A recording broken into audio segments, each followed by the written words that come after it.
Здравствуйте, на телеканале «Новый век» программа «Вызов-112», в студии Матвей Опросин.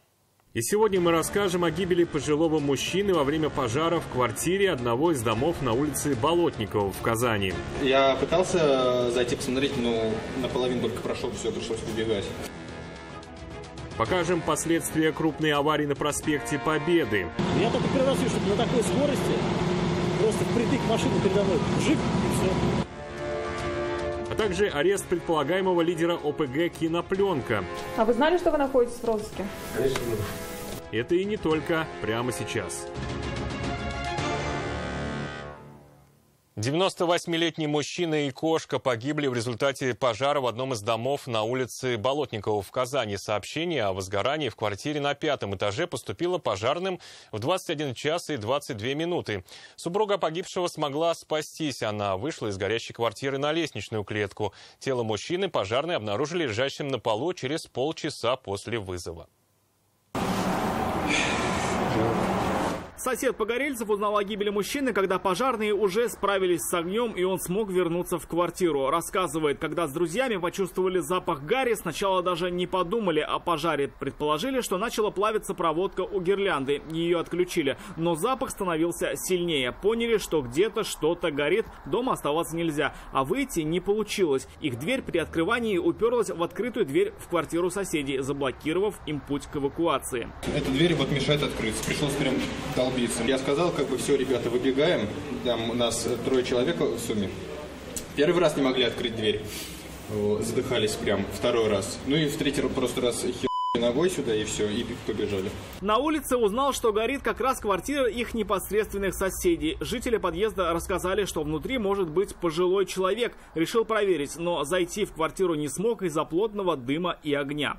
Нам сказали, что там дед остался. Вот я пытался зайти посмотреть, но наполовину только прошел, все, пришлось убегать. Тело мужчины, лежащее на полу комнаты, через полчаса после вызова обнаружили пожарные. Рядом с ним лежала кошка. Вместе их и вынесли. Помочь 98-летнему человеку врачи были уже бессильны. Он как раз не выжил. А выжил бабушка 89 лет. Женщину осмотрели врачи скорой помощи, обнаружили у нее признаки отравления продуктами горения и приняли решение о госпитализации. По ее словам, причиной возгорания могло стать короткое замыкание электропроводки. Огонь на площади в 15 квадратных метров пожарные полностью потушили в 22 часа 36 минут, чуть больше, чем через час после сообщения о возгорании. Что с проводами ты сделал? Башка что изображает. А он сам делал с проводами? Электрик. И что-то, видно, там швырял, в проводах загорелся. Тамара, видно, это жена-то его кинула, это одеяло, ну и все, и понеслось. Ой, кошмар. Точную причину возгорания сейчас предстоит установить пожарным дознавателям. Рамиль Шайдулин, Дарья Кореева, «Вызов-112».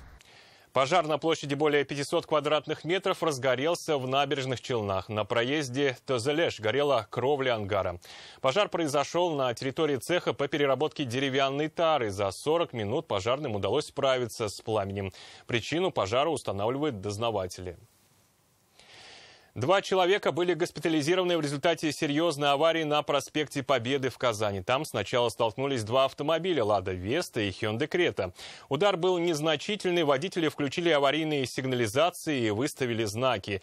Для оформления ДТП вызвали аварийного комиссара, и пока осматривали повреждения, в стоящий автомобиль врезался Ford Focus. Удар был таким, что разбитой машины разбросало практически по всей проезжей части. Движение по оживленной городской магистрали в вечерний час пик оказалось практически полностью заблокированным.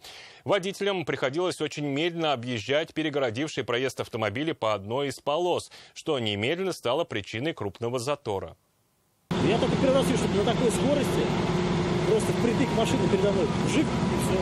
Водитель Форда в этой аварии не пострадал. Именно он протаранил стоящие на дороге автомобили. За несколько минут до этого Hyundai Creta под управлением автоледи двигалась по проспекту Победы в левом ряду. Лада Веста в среднем. Они столкнулись при взаимном перестроении. Первое ДТП было вот этой машины и этой машины. При обоюдном перестроении помех справа у этой машины. Все, они встали вот на эту полосу. Выставили аварийный знак, включили аварийный сигнал. Стоят, ждут. Ну, типа, что делать? находились где-то вот здесь, короче. Вот эта машина стояла вот сюда вот мордой. Эти здесь что-то ходили, искали какие-то повреждения, чтобы увидеть. И в этот момент та машина въезжает вот. Автомобиль развернуло и отбросило настоящих на дороге водителей. Медицинская помощь потребовалась обоим, но мужчина, водитель отечественной машины, пострадал сильнее. Вот от этой машины здесь только лежало. А от этой машины она сидела вот здесь заднее сиденье. Плохо себя чувствовала, соображала. Водитель Форда, протаранивший стоящие машины, рассказывает, не было никаких предвестников аварии. Пробки не было, ничего вообще. Автомобильный поток двигался с обычной скоростью. Движение на оживленном проспекте было довольно плотным. Водитель Форда рассказывает, ехавший впереди него автомобиль, не тормозя, резко перестроился в соседний ряд. И перед его глазами предстали стоящие автомобили. Потом шел, и, соответственно, машина резко передо мной вильнула, ушла. Я пытаюсь так же вильнуть, меня уже не пускают.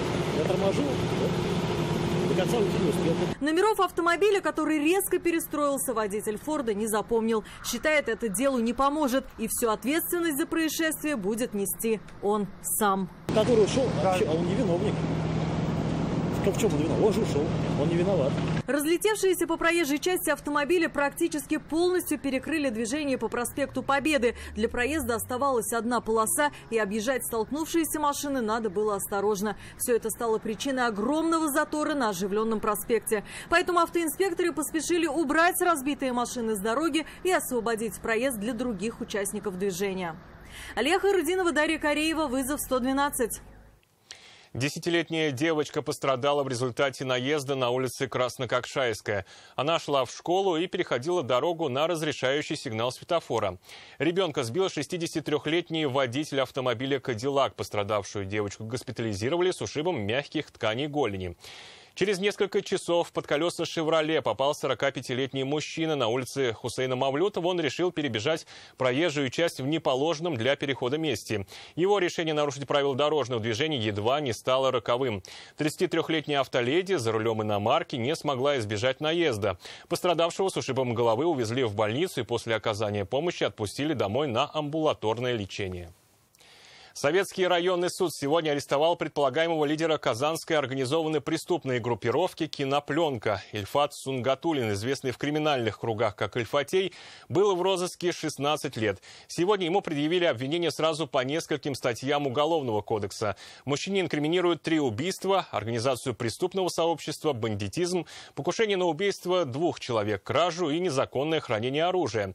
По версии следствия, в 1997 году он вместе с подельниками стоял у основания ОПГ «Кинопленка», и теперь за серию тяжких преступлений, в которых его обвиняют, мужчине может грозить вплоть до пожизненного лишения свободы.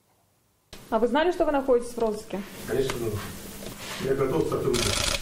Ильфат Сунгатуллин, известный в криминальных кругах как Ильфатей, не скрывает, знал, что с 2008 года находится в международном розыске. Скрывался в Ростове-на-Дону, жил с гражданской супругой, она родила ему сына, которому сейчас 6 лет.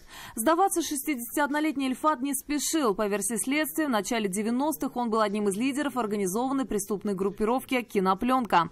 Название произошло от места основания, недалеко от Тасмы, где как раз и производили аудио и кинопленку.